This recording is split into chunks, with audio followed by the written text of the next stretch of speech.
Boa tarde. Sejam todos bem-vindos à casa de Dr. Bezerra de Menezes. Hoje tem alguém aqui pela primeira vez na reunião, mas qualquer esclarecimento, qualquer dúvida pode nos procurar depois da reunião, tá bom? Hoje nós temos o prazer de receber o nosso amigo Kerres, que nos falará um tema dessa tarde, o dever.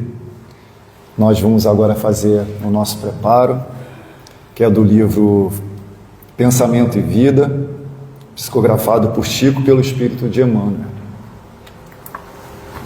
É o capítulo 21, dever. Então, estão todos ouvindo aí direitinho ou está baixo?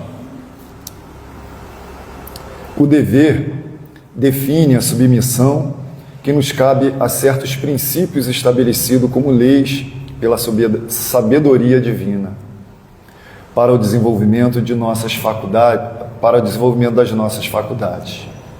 Para viver em segurança, ninguém desprezará a disciplina.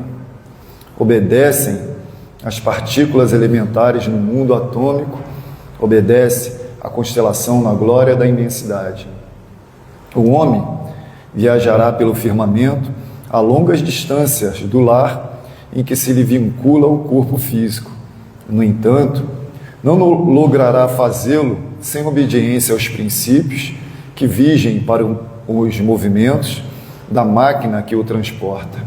Dessa forma, pode-se simbolizar o dever como sendo a faixa de ação no bem que o Supremo Senhor nos traça a responsabilidade para a sustentação da ordem e da evolução em sua obra divina no encalço de nosso próprio aperfeiçoamento. Cada consciência benfazeja pelo sol da razão será interpretada assim, a conta de raio na esfera da vida, envolvendo-o da superfície para o centro, compelindo-lhe a obrigação. A obrigação de respeitar e promover, facilitar e nutrir o bem comum, atitude espontânea que lhe valerá o auxílio natural de todos os que lhe recolhem a simpatia e a cooperação. Com semelhante atitude, cada espírito plasma os reflexos de si mesmo para onde passa, abrindo-se os reflexos das mentes mais elevadas que o impulsionam à contemplação de mais vastos horizontes do progresso e à adequada assimilação de mais altos valores da vida. Desse modo, pela execução do dever, região moral de serviço em que somos constantemente alertados pela consciência, exteriorizamos a nossa melhor parte, recolhendo a melhor parte dos outros. Acontece, porém, que muitas vezes criamos perturbações na linha das atividades que o Senhor nos confia, e não apenas desconjuntamos a peça da nossa existência, como também colocamos em desordem muitas existências alheias, desajustando muitas peças na máquina do destino. Surge então, para nós, o inexorável constrangimento, a luta que podemos nomear como sendo o dever regeneração, pelo qual somos compelidos a produzir reflexos inteiramente renovadores de nossa individualidade, à frente daqueles que se fazem credores das nossas cotas de sacrifício. É dessa maneira que recebemos por imposição das circunstâncias, a esposa incompreensiva, o esposo extrabiliário, o filho doente, o chefe agressivo, o subalterno infeliz, a moléstia pertinaz ou a tarefa compulsória, a benefício dos outros, como gleba espiritual para esforço intensivo da recuperação de nós mesmos. É por esse motivo de que nada vale desertar do campo das duras obrigações em que nos vejamos sitiados pela força dos acontecimentos naturais do caminho, de vez que na intimidade da consciência, ainda mesmo que a apreciação alheia nos liberte desse ou daquele imposto de devotamento e renúncia, ordena a razão estejamos de sentinela na obra, de paciência, de tolerância, de humildade e de amor, que fomos chamados intimamente a atender. Sem isso, não obstante a aparência legal de nosso afastamento da luta, somos invencivelmente onerados por ocultas sensações de desgosto ante as nossas próprias fraquezas, que, começando por ligeiras irritações e pequeninos desalentos, acabam matriculando-nos o espírito nos institutos da enfermidade ou na vala da frustração.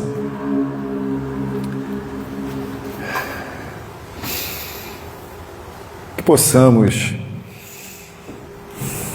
com um pensamento elevado, nesse ambiente harmonizado, agradecer primeiramente a Deus, agradecendo a Jesus a oportunidade de estarmos aqui, que estejamos abertos e receptíveis para toda essa luz, toda essa harmonia, toda essa paz que foi trazida por esses irmãos espirituais que já vieram desde cedo preparar esse ambiente para nos receber. Estejamos abertos a tudo de bom que possamos absorver aqui nessa tarde, que possamos, com os bons pensamentos, vibrar para o nosso irmão, nosso amigo Kerres, para que ele possa passar para todos nós o fruto dos seus estudos, do seu conhecimento, aquilo que se propôs trazer para cada um de nós, sempre com muito carinho, com muito amor.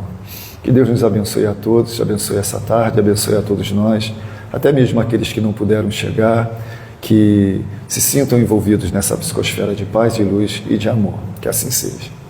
Graças a Deus. Graças a Deus. Vocês vão usar qual? Alô, tá ligado? Não. E aí? Alô, alô, alô, alô, pode dar chudinha aí um pouco. Alô, tá legal aí? Tá bom? Perfeito. Gente, é muita felicidade que a gente vem para conversar, para falar. Bem, não é uma conversa mental, né? Mas é um monólogo. Mas a gente vem expor aqui as nossas reflexões, as reflexões que a gente faz nessa casa de estudo, que é essa casa do Dr. Bezerra de Menezes.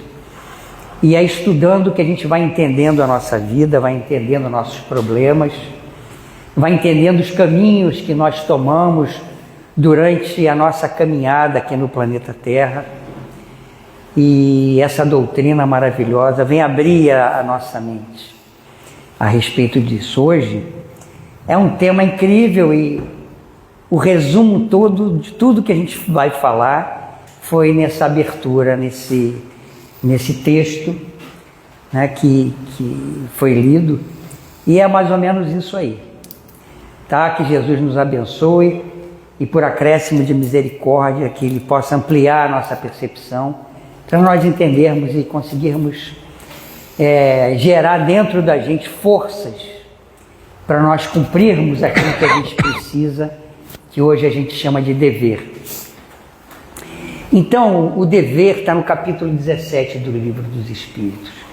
E é interessante que ele é um item que está bem no meio, como se fosse o coração daquele capítulo que é sede perfeitos.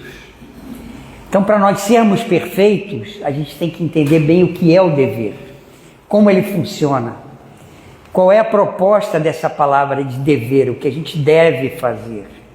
E em contraponto, para fazer um contraste com as nossas reflexões, eu trouxe o poder. Né? O poder é ruim ou é mau? Né? Normalmente a gente pensa o poder, os poderosos, né? O poder da guerra, mas também existe o poder da fé, o poder da oração. Então o poder é uma coisa diferente, o dever ele é o absoluto. Mas o poder, a gente pode entender que a gente pode algumas coisas, outras a gente não pode.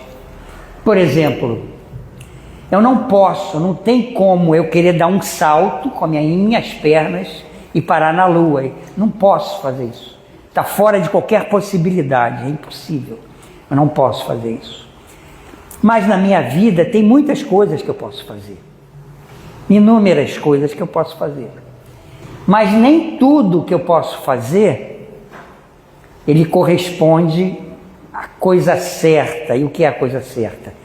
É você transitar dentro das leis naturais do universo, das leis de Deus. Que a gente chama Deus, mas Deus não é uma pessoa, não é uma figura. Deus é um grande espírito, né? Que a gente não faz a menor ideia, ele não tem forma, mas Deus é um conjunto de leis que organiza o universo. No livro dos Espíritos, a primeira pergunta, o que abre o Espiritismo, o que abre a proposta da filosofia espiritualista, que é Deus. Deus é a suprema inteligência do universo. Então, se ele é inteligente, ele consegue resolver tudo, consegue fazer tudo. É a grande inteligência. Ele organiza as galáxias, os espíritos, ele organiza os átomos. E aí, o João o Evangelista, ele faz uma comparação muito boa para nós entendermos melhor ainda Deus, que ele diz, Deus é amor. Então a inteligência verdadeira, ela se expressa pelo amor. E existe uma confusão muito grande com a inteligência. Aonde é a inteligência dos homens, isso a gente vai ver hoje, tá? Isso a gente vai tentar entender, assim, destrinchar essas ideias para ver se a gente consegue entender melhor tudo que a gente pode fazer e o que a gente deve fazer. Capítulo 7, depois a gente vai ver no final um pouco do capítulo 7, do poder. Então a gente vai andar um pouco aqui e começar a pensar, nós vamos fazer como é que é o nome daquela coisa que quando a gente vai no médico, o médico faz com a gente, faz anamnésia, obrigado. A gente vai fazer quase que uma anamnésia do nosso espírito, né? Como médico, se você está doente, está com problema, nós temos que tratar você. Quem é um médico aqui no caso? Quem é o único que pode curar a gente? Somos nós. Quem é que dá todas as receitas, todas as dicas, todo o amparo? Jesus. Né? E ele manda os assistentes dele lembrarem das receitas para a gente. Mas nós somos o nosso médico, não tem outro. O médico real da alma somos nós. Fazendo o quê? Cumprindo o dever. Então, eu coloquei paradigma, porque paradigma é uma forma de pensar. Eu lembro que uma época, quando essa palavra estourou, todo mundo falava de paradigma, tudo era paradigma. Mas paradigma significa o quê? Uma forma de você pensar. É uma baliza, um modelo de pensamento. Então, o que aconteceu? A gente vai falar aqui, sem duas colunas. Eu me baseei esses pensamentos num livro do Filomeno de Miranda, Espírito, psicografado por Divaldo Franco, que é Loucura e Obsessão.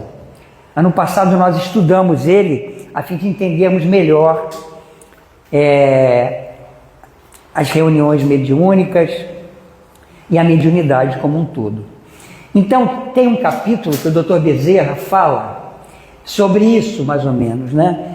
Que existem os homens fisiológicos e os homens mais espiritualistas.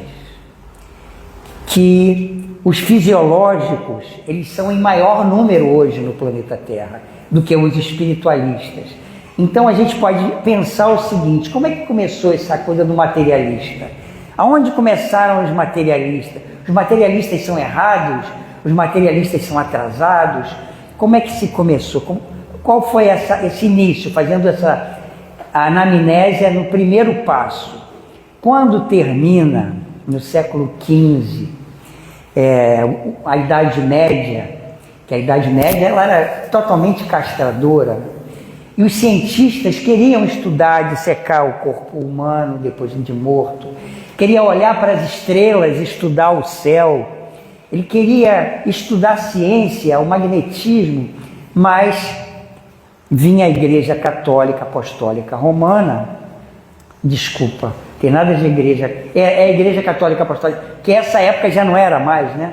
Depois ela se dividiu, e ela não deixava a ciência avançar. Então quando acaba a Idade Média, os cientistas começaram a falar, não, eu não quero mais saber de religião, eu não quero saber de espírito, vamos fazer o seguinte, ó, a igreja fica com o espírito, o cientista fica com a matéria e a família fica com a educação. Então os cientistas se libertaram, eles não queriam saber de igreja, de espiritualidade, porque eles precisavam estudar. E aí houve uma cisão necessária, importante, porque durante muito tempo ainda a igreja não deixava. Até pouco tempo, até, sei lá, 60, 70 anos atrás, até hoje, vocês lembram quando uma escola de samba queria colocar, não era um símbolo de Cristo, que era o Cristo Redentor na escola de samba, na avenida, a igreja não deixou, né? Então vocês veem a interferência até hoje dos dogmas da igreja, né, interferindo nesse processo social de estudo, de entendimento e tudo mais. Então aí começaram os materialistas, eles eram homens fisiológicos, ou seja, só pensavam na fisiologia, no funcionamento, os mecanicistas. A gente pode entender também, os primeiros homens que se preocupavam com as doenças mentais, ele pensava assim, pô, cara, não tem alguma coisa errada, um parafuso frouxo, davam um choque, furavam, não tem uma coisa errada aí, será que é alguma veia fora do lugar?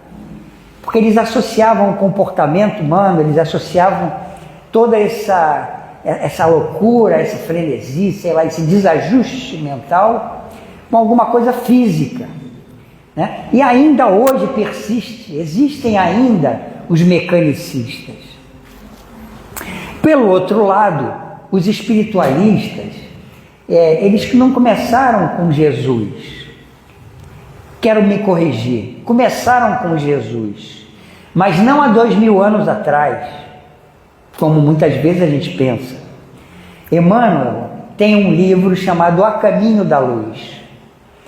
E então ele nos explica, ele nos esclarece, ele traz essas ideias, que Jesus, no início, quando nem existia o planeta Terra, ele se reuniu com alguns outros espíritos do mesmo escol deles, espíritos puros, se reuniram e tiraram parte do Sol, e Jesus então ficou sendo responsável pela evolução desse planeta que é adensado, foi matéria-prima, o Sol adensou, fez essa bolinha, botou ali em volta da Terra.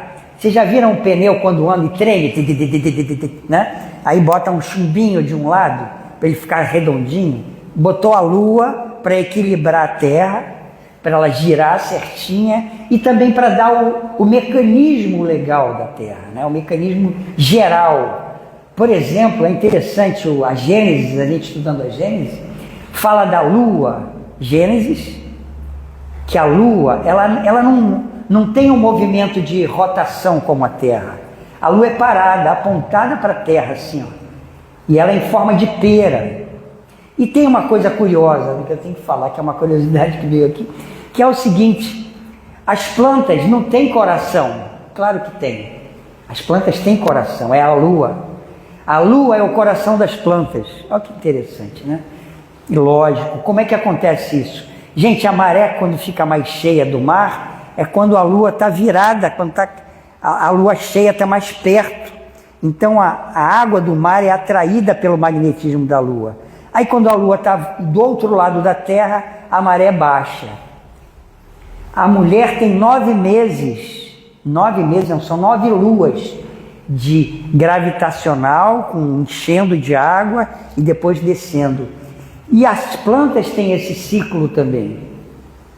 Na lua cheia, a seiva, o líquido das plantas saem das raízes e vão para as folhas, elas ficam encharcadas, né? Porque a lua está aqui nessa região do planeta Terra. Ela está rodando em volta da Terra. Quando ela chega aqui, as plantas encharcadas. É a única época que não se deve cortar, né?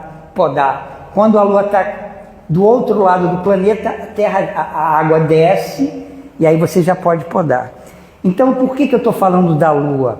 O conhecimento, ele é muito importante, o conhecimento. E nós, como médicos de nós mesmos, nós temos que entender qual é o mecanismo da nossa vida. O porquê nós viemos parar aqui com tantos problemas, com tantas dores, né? A Joana de Ângeles, esse espírito maravilhoso que veio agora nos trazer, falar sobre o psiquismo de uma forma mais clara, embora muitos espíritos já tenham falado sobre o psiquismo, ela vem dizer o seguinte, que nós, e perdi o meu pensamento que eu ia falar da Joana. Eu sei. Não, a Joana era, meu Deus do céu, tudo bem. Ela fala do nosso psiquismo. Sim, que nós temos, na verdade, que cultivar essa espiritualidade maior, que não é a terra, que não é o corpo físico. Não era isso que eu ia falar, mas eu vou continuar. Essa ideia vai voltar para cá. Vai voltar. Assim mesmo. Porque, na verdade, nós não somos palestrantes profissionais como os palestrantes. Então, nós estamos aqui expondo as nossas ideias e essas ideias vão fluindo, graças a Deus. E muitas vezes a gente fala alguma coisa porque é preciso falar que não foi planejado, porque cada um de nós aqui, isso é uma realidade, foi trazido hoje para ouvir o que tinha que ser exposto. E às vezes a gente fala alguma coisa a mais para complementar o que vocês precisam ouvir. Vamos avançar, que essa da Joana daqui a pouco vai sair, eu estou devendo. Vamos lá. O nome do livro é esse, Loucura e Obsessão. O livro que nós pegamos uma história, eu peguei uma história, eu digo nós, porque certamente eu não estudei sozinho. O Filomeno de Miranda, ele conta que ele numa determinada reunião, num centro de Umbanda, olha que interessante, o Dr. Bezerra operando naquele centro de Umbanda, assistindo, conduzindo. Então, ele começa a contar um caso de um velório. A ideia que veio, a imagem que veio era um velório muito triste. E a família chorando, e o pai e a mãe, e aquela garota que estava lá sendo enterrada, ela veio fazer uma psicografia, né? Ali ela contando, uma psicografia para os pais, meus pais queridos, como eu amo vocês, eu amo demais, vocês me desculpem, eu tive que tirar minha própria vida, ela era uma suicida, vocês me desculpem, eu amo vocês, eu sei a dor que eu provoquei em vocês, eu tenho consciência disso. E ela tinha consciência por quê? Porque ela foi criada num centro espírita. Ela foi criada com todo o amparo espiritual, com todo o esclarecimento espiritual. E ela então tirou a própria vida. E aí é essa carta, esse momento de desânimo. E aí ela explica o quê? Eu conheci um senhor, um rapaz, que ele era casado. E se eu fosse me envolver com ele, eu ia cometer um suicídio moral. Então eu preferi abreviar a minha vida. Essa foi a história que nós pegamos, a essência da história. Mas aí continua. O Dr. Bezerra, ele começou a expor o que aconteceu. Esse senhor que era pai dessa garota, ele era um médium que escrevia, era um receitista, é assim que ele fala. Então era um médium que tinha na sua memória reencarnatória, alguma coisa da medicina. Então ele era um médium receitista, que ele se casou, teve uma filha de 4 anos de idade. Teve uma filha e com 4 anos de idade, ela entrou numa crise de saúde muito grave. Ela ficou à beira da morte, estava quase morrendo, e aquilo, como ele amava profundamente aquela filha, ele desejou demais aquela filha, e ele percebendo que ela realmente ia desencarnar, ele entra em desespero. E aí ele usa todo o magnetismo dele, toda a oração, todos os créditos que ele tinha e ora para Maria, Maria de Nazaré. Eu não vou conseguir suportar a dor de perder uma filha, eu não vou conseguir. Por favor, eu não conseguiria perder uma filha de forma alguma, a minha vida estaria acabada. Me ajude, eu peço, pelo amor de Deus, que me ajude ela a passar por essa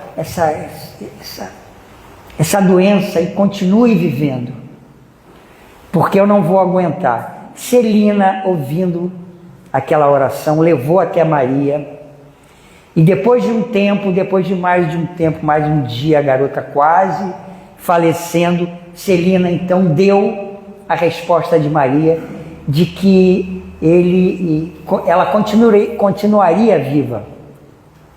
E ele então prometeu manter o máximo cuidado de ensinamento, de proteção para aquela garota. E aí o que é que aconteceu? Ela já era um espírito suicida, já era refratária naquele ato. Então ela precisava desencarnar aos 4 anos. Ela precisava desencarnar aos 4 anos como reequilíbrio.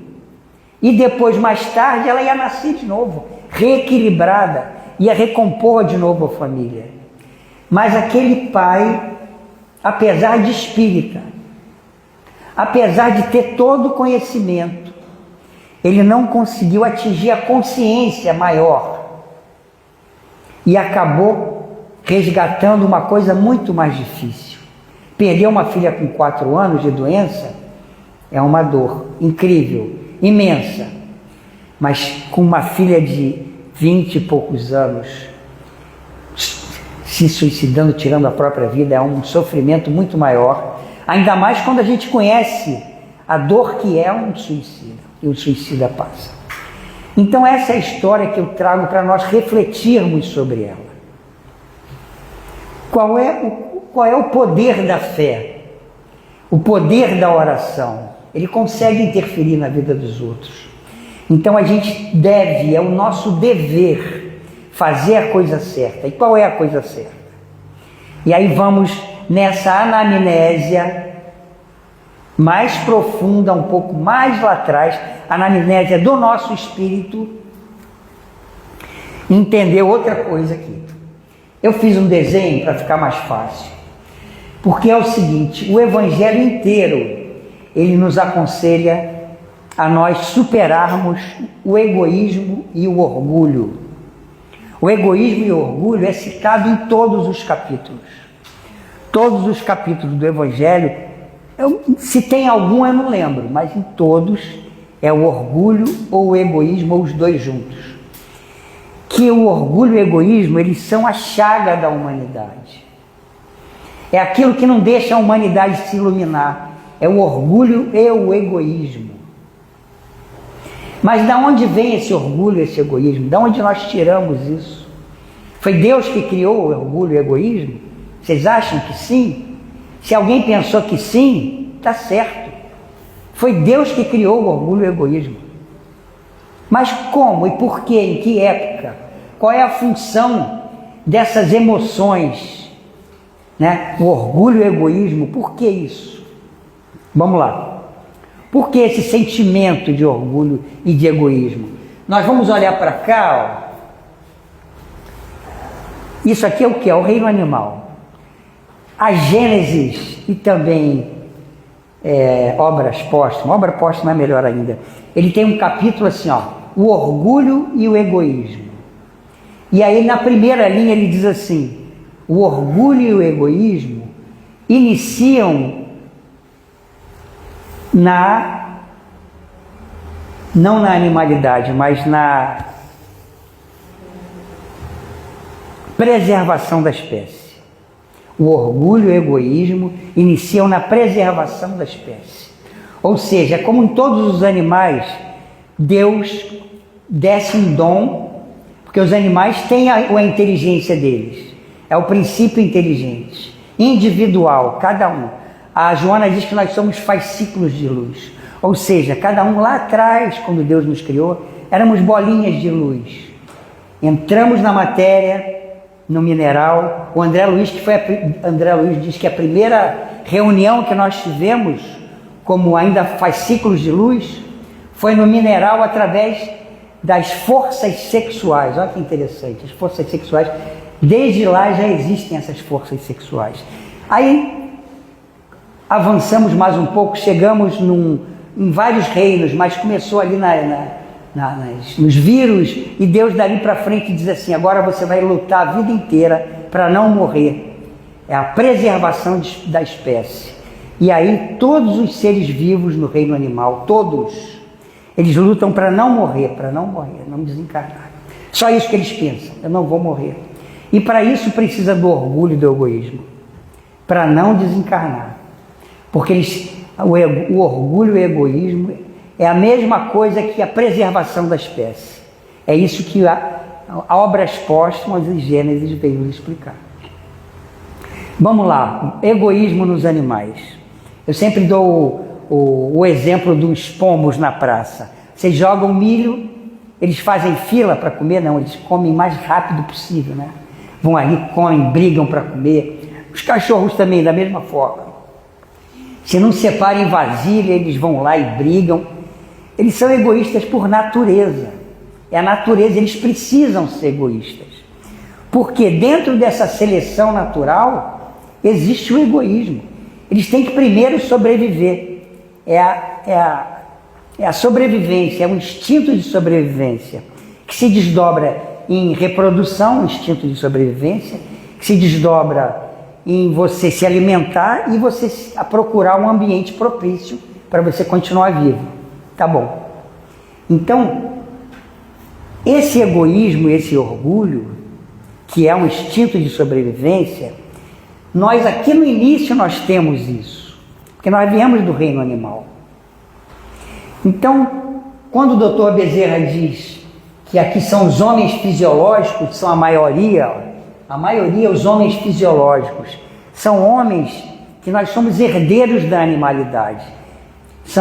Nós temos esse orgulho, essa vaidade, esse egoísmo, porque nós trazemos da animalidade. E qual é o nosso dever?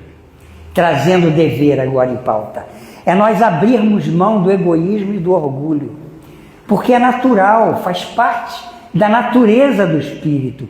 Esse processo, o processo que você sai do mundo animal e vem para o mundo hominal. A inteligência, à medida que a inteligência avança, o que diminui? O instinto. É isso que ensina os espíritos.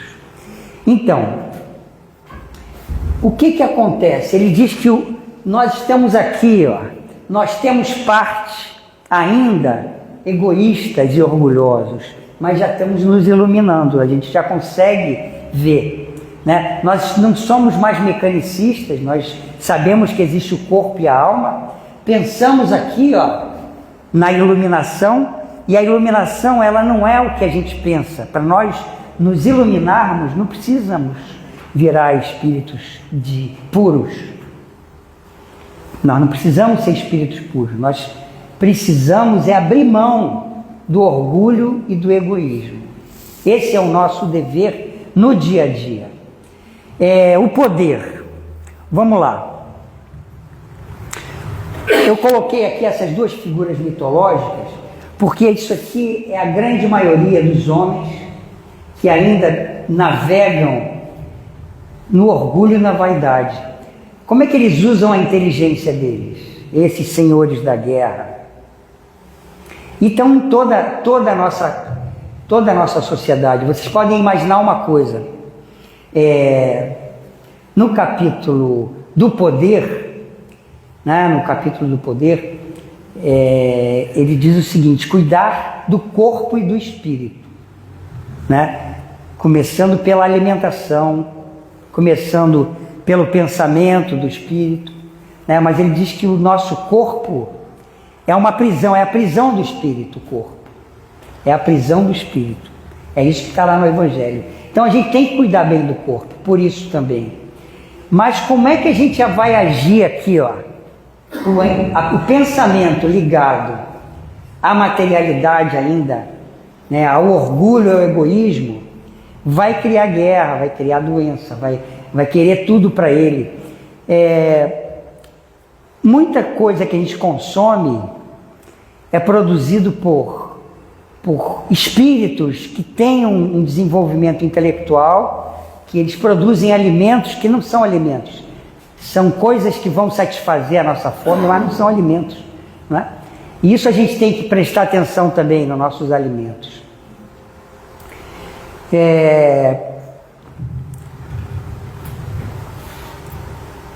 Eu vou fazer o seguinte, vou fazer aqui uma coisa, não vou fazer nada.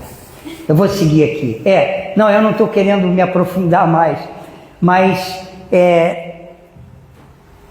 como é que a gente vai se iluminar agora? Qual é o propósito da nossa iluminação? É nós vencermos aquilo que a gente pode fazer e não deve fazer. Tudo que a gente pode fazer e não deve,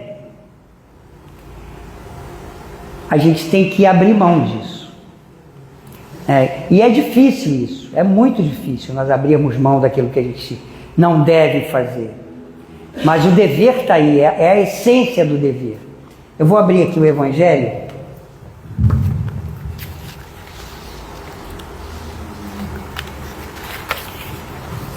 Eu acho que está no último slide. Eu vou passar aqui, só para nós vermos aqui, caracteres da perfeição, né? O dever está aqui bem no meio do capítulo.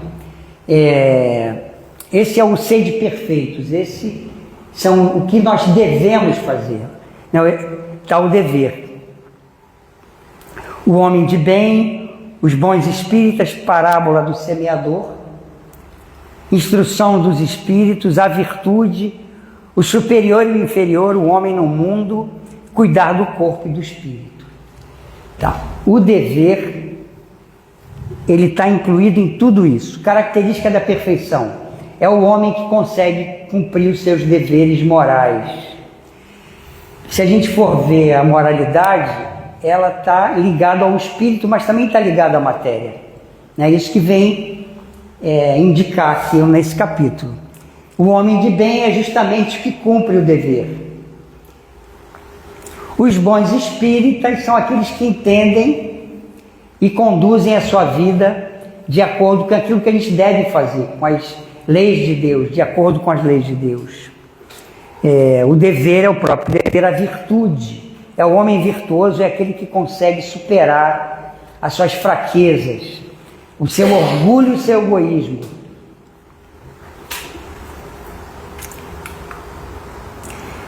E cuidar do corpo e do espírito. Tá? Eu agora nós vamos passar aqui para uma poesia que eu trouxe, porque na verdade, a gente cumpre o dever procurando uma coisa, a felicidade, né? Tudo isso que a gente vem fazendo, estudando, a gente vem se dedicando para cumprir o quê?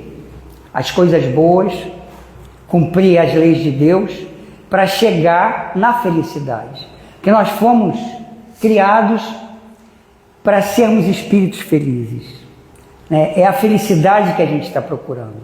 Então eu trouxe hoje uma música aqui do Ivan Lins, para a gente cantar junto. Vou pedir a ajuda de vocês. Vamos colocar aqui.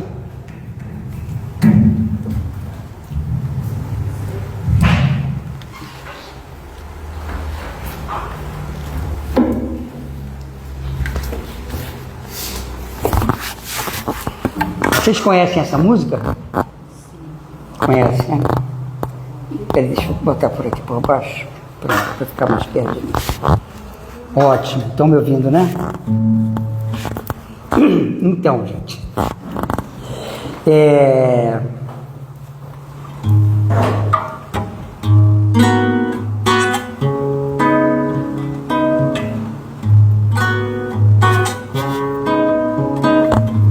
com força e com vontade, a felicidade há de se espalhar com toda a intensidade, com força e com vontade, a felicidade há de se espalhar com toda a intensidade. Vamos lá, gente, vamos lá. Com força e com vontade, a felicidade há de se espalhar com toda a intensidade, há de molhar o seco, de enxugar os olhos, de iluminar os becos antes que seja tarde, há de assaltar os bares, de retomar as ruas, de visitar os lares antes que seja tarde.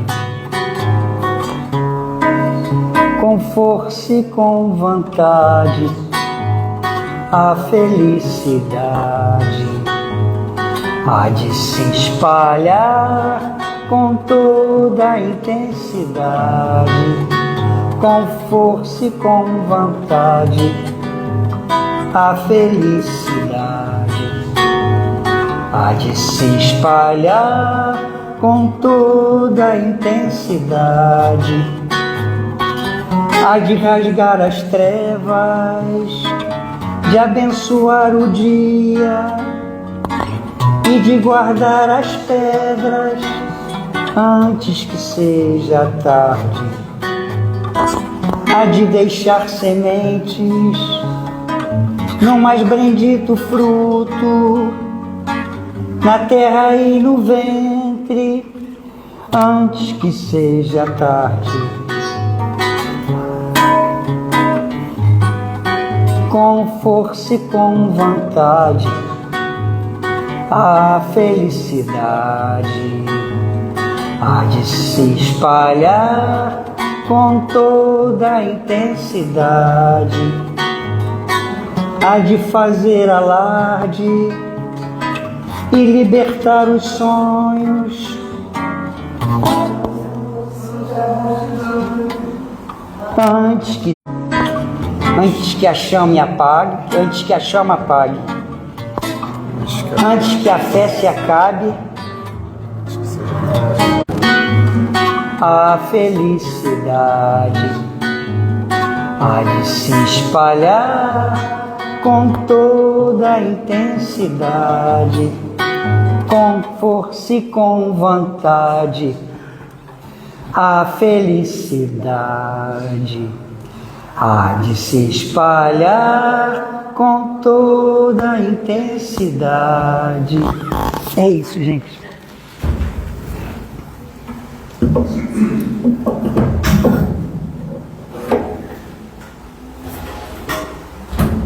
Obrigado, Maria Helena. Então, foi bom que eu cantei, entrei de novo em prumo, né? Eu comecei, as ideias começaram a sair, comecei a puxar um monte de ideia. Que bom. Mas é assim que a gente vai se habituando de novo a fazer palestra, né? Que não é uma palestra, é uma conversa, é uma exposição. Voltando aqui para ver se a gente consegue destrinchar um pouco mais isso. Não, o Evangelho é maravilhoso. Olha só o que acontece, o dever. Olha as primeiras frases que tem, caracteres da perfeição. Olha a primeira coisa que ele diz aqui: meus amigos, amai os vossos inimigos, fazei o bem aos que vos odeiam. Não é moleza isso? Como é que a gente vai conseguir fazer isso se a gente não cumprir o dever? E o dever é uma coisa que a gente já conhece desde criança, né? A gente tinha o dever de casa e nem sempre a gente fazia, né? Mas quem fazia o dever de casa, depois passava, se dava bem, aprendia, né? Porque o dever de casa é o importante. Então, amar os vossos inimigos. Olha, gente, se a gente não entender o que Jesus veio aqui dizer, a gente não vai conseguir cumprir o dever. A gente estava falando daquele senhor espírita, receitista. Se nós perguntássemos para ele assim, você acredita em Deus? O que ele ia falar? Vocês acreditam em Deus? Acredito. Né? E ele com aquela filha dele, mas se você acredita em Deus, por que você está tão desesperado assim? Deus não é um pai bondoso, maravilhoso, porque ele esqueceu de você? Ele está cuidando mal de você, da sua filha? Então não adianta, gente. O dever é isso. O dever é você fazer o que a gente deve fazer, não o que a gente pode fazer. Ele podia pedir, ele teve capacidade de interferir na vida dela.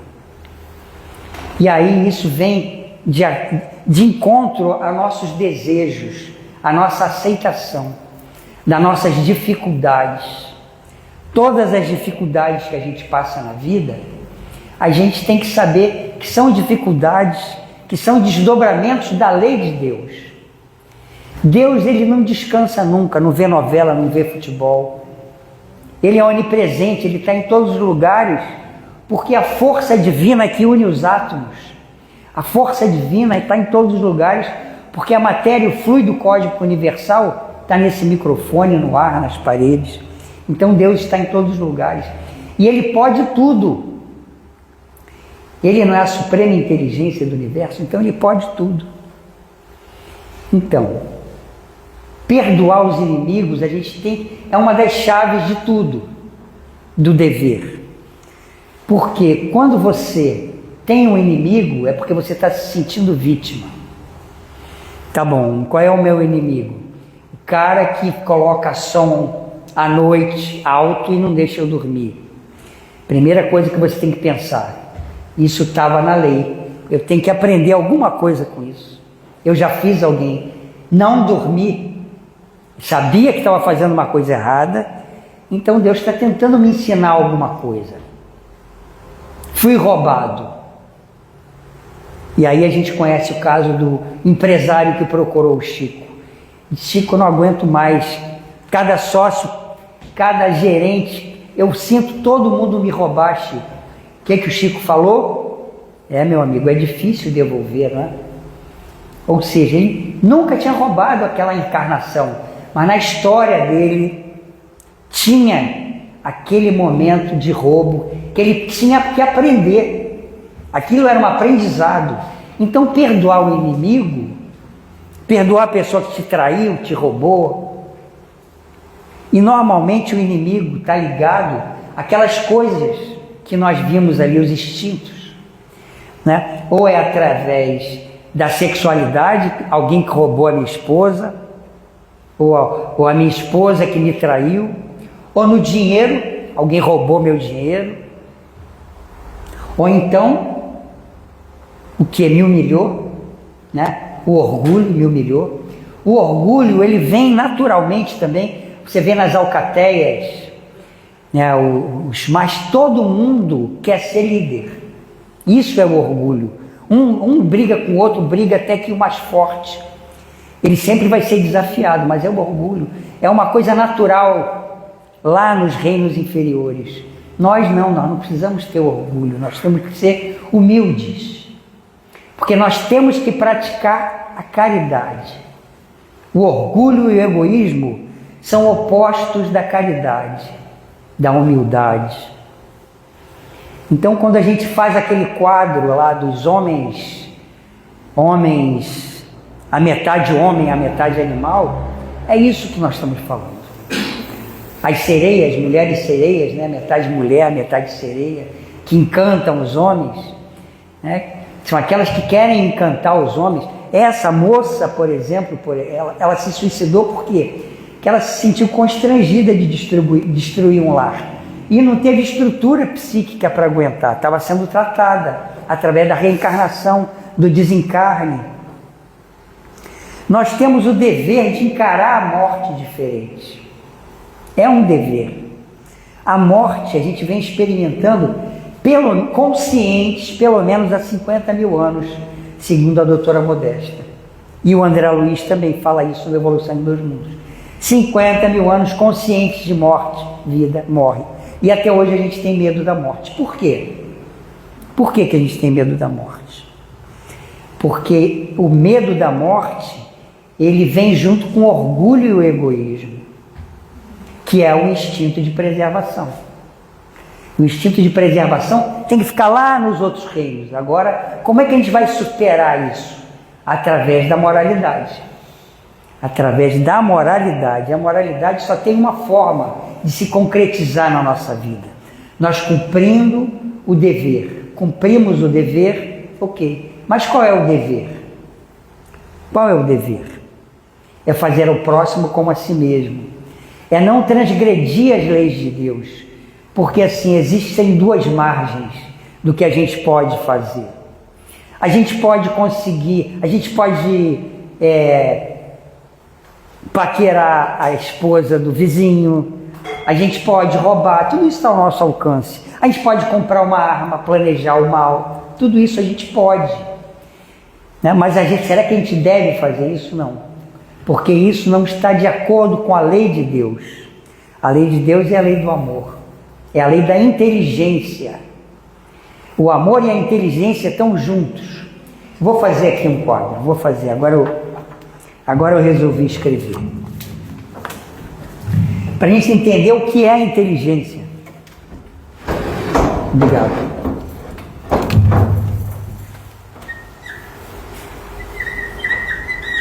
Aqui é o nosso corpo físico. Vou fechar ele aqui.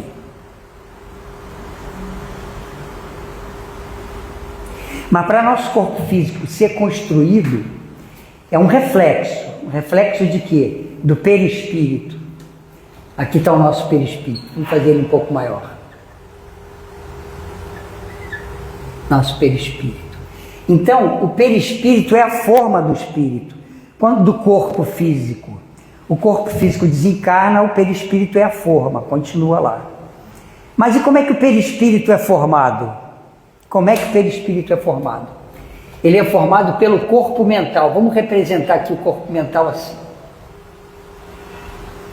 Então, o corpo mental, ele forma o perispírito é a forma do corpo físico. E aonde que fica a mente? No corpo mental. Vamos fazer de uma forma didática. Essa é a mente, é o pensamento. E o que fica no pensamento? Todo o conhecimento, toda a cultura, toda a inteligência humana, entre aspas, não está aqui. Aqui está o ego, está aqui. Mas aonde fica a inteligência? Se Deus é a suprema inteligência, o grande espírito, nós temos a nossa inteligência está aqui, ó.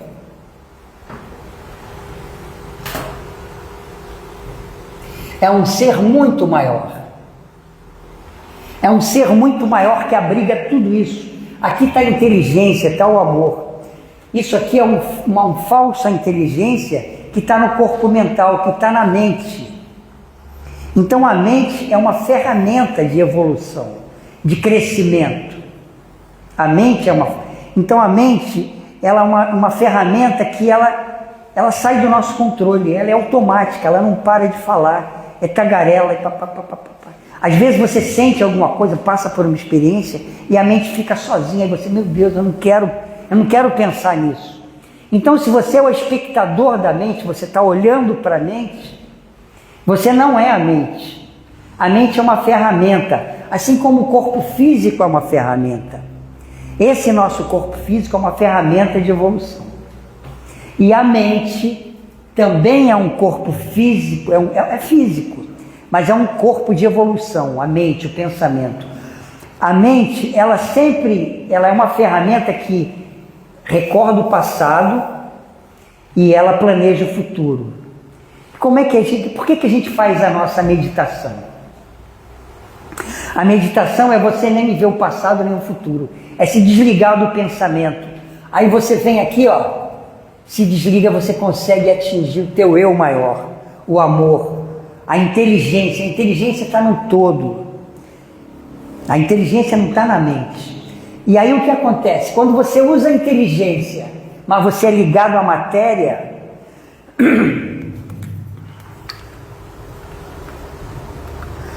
quando você usa a inteligência e está ligado à matéria, às coisas materiais, o que vai provocar? Você vai querer Você vai precisar usar a inteligência para guerra, para fazer arma.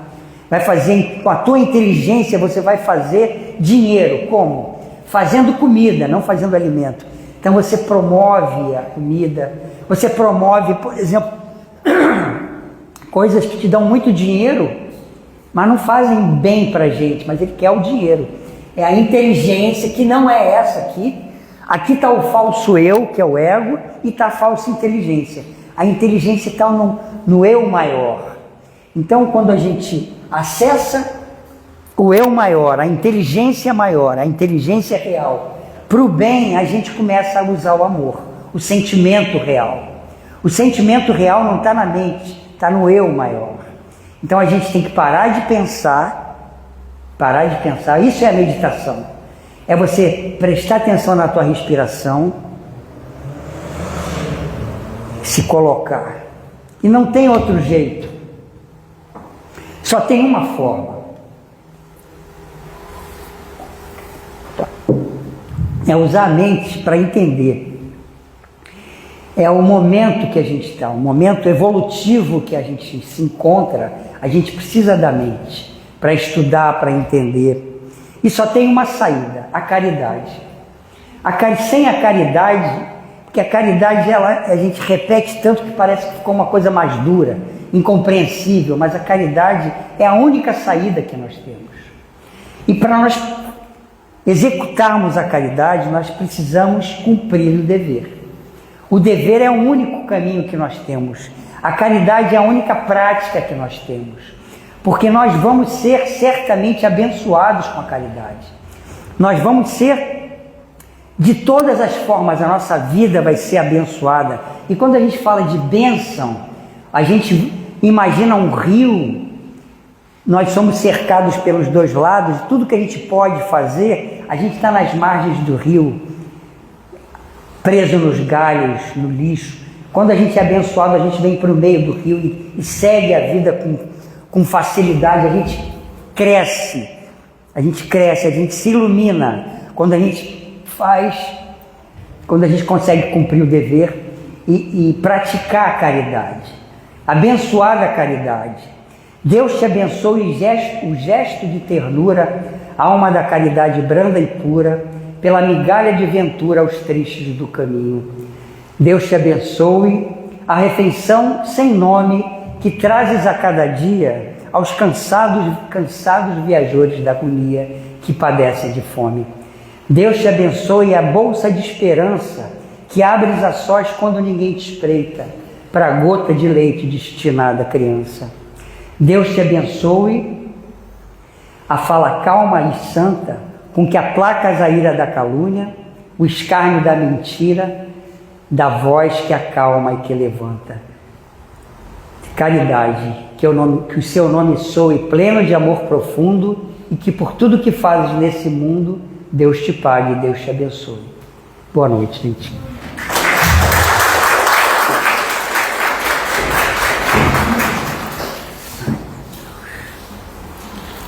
Bom, gente, agradecendo o Kerres pelas reflexões aqui trazidas nessa tarde. Vamos passar agora para a segunda parte da nossa reunião, que é o passe, convidando a todos a permanecerem sentados em seus lugares, em prece, que receberão o passe onde vocês estiverem, tá? Convidando os passistas a tomar os seus lugares, por favor.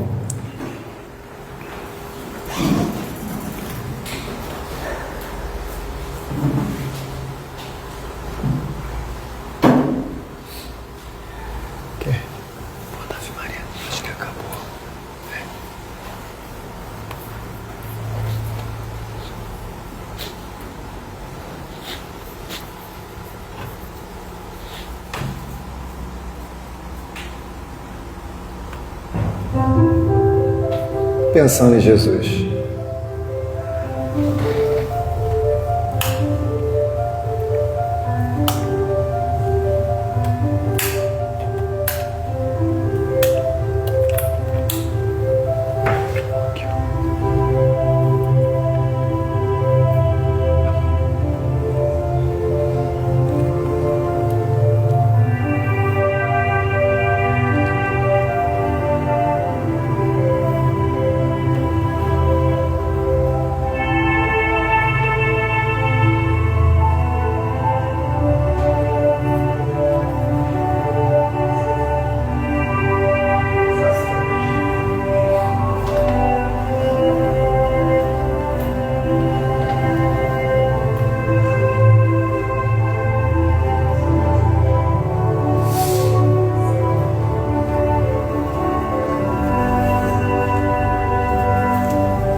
Graças a Deus.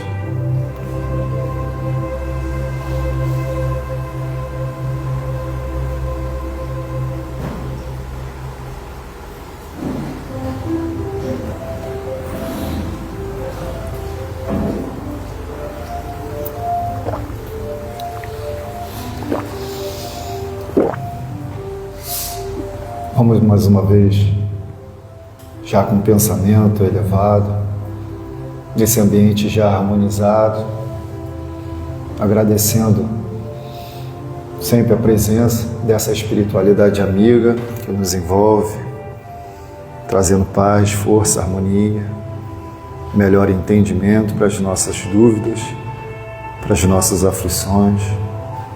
Estejamos abertos para receber esse amparo que vem do alto a nos consolar, nos envolver, a nos fortalecer na nossa fé, na nossa paz de espírito, no nosso amor. Que com um pensamento elevado possamos vibrar para aquelas pessoas ao qual colocamos os nomes nas caixinhas de prece lá fora, que esses bons pensamentos e sentimentos cheguem até eles, a cada uma delas, com todo carinho, com todo amor. Agradecendo a presença do nosso amigo Kerres, que ele possa continuar vindo aqui trazendo para a gente, para todos nós, o fruto dos seus estudos, do seu conhecimento, com todo o carinho que sempre faz para todos nós aqui.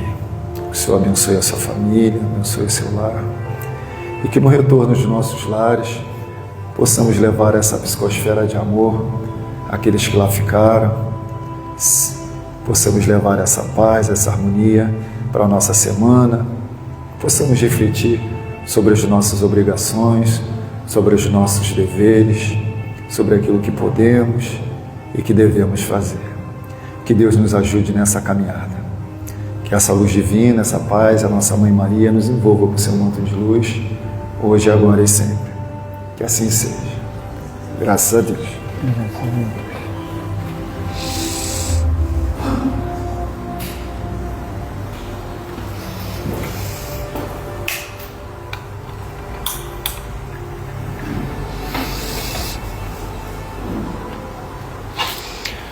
Bom, gente, vamos passar pedindo mais um minuto, uns minutos da atenção de vocês, vamos passar para os nossos avisos. Primeiramente, sempre falando da cesta básica, que aqueles que puderem e quiserem auxiliar e ajudar, maiores informações na livraria, tá? E com a gente aqui também depois.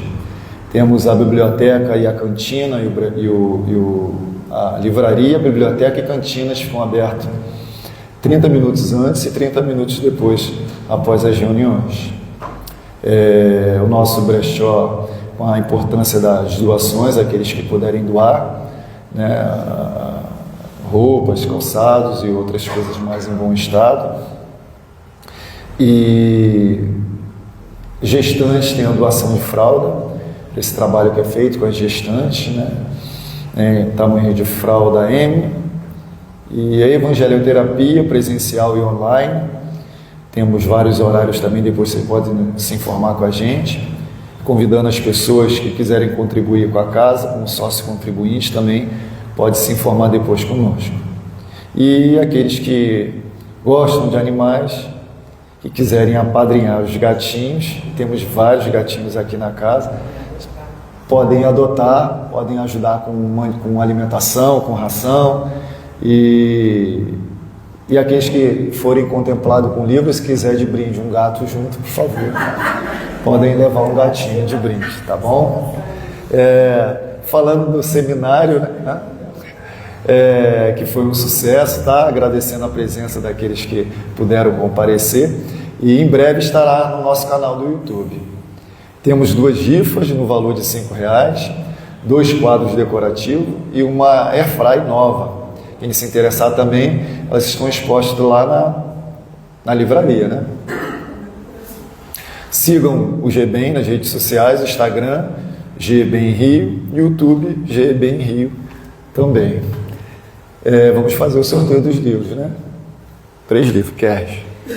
9, 18, 27. Número 9, aí na perna direita da cadeira, tá, gente? Dá uma olhadinha, tem um númerozinho aí. 9, 18, 27. 18, 27. 27. Depois passa na livraria para pegar o seu livro, tá bom? Tá faltando 2 ainda. Mais 2? Mais 2. Vamos lá. 38, 38. 45. 38 ali. 45. Falta 1. Falta 1, Cash. 52. 52. 43. 43. 31. 31. 12. 12. 7. 7. 4. 4. 17. De número alto. 38. 38. 55. 55. 60. 60. 65. 65. 70. 70. Ó, o pessoal tá fazendo assim, ó. Aí mais. Vai até 90. 80. Vai até 90? 80. Vai até 90. Ah, vai até 90? 90 cadeiras, então vamos lá. 88. 88. 84. 84. 97. 97. Não, 97 já passou, né? 73. 73. 73. Foi? Foi. Ó. Então, gente. Ele tava... 74. 74.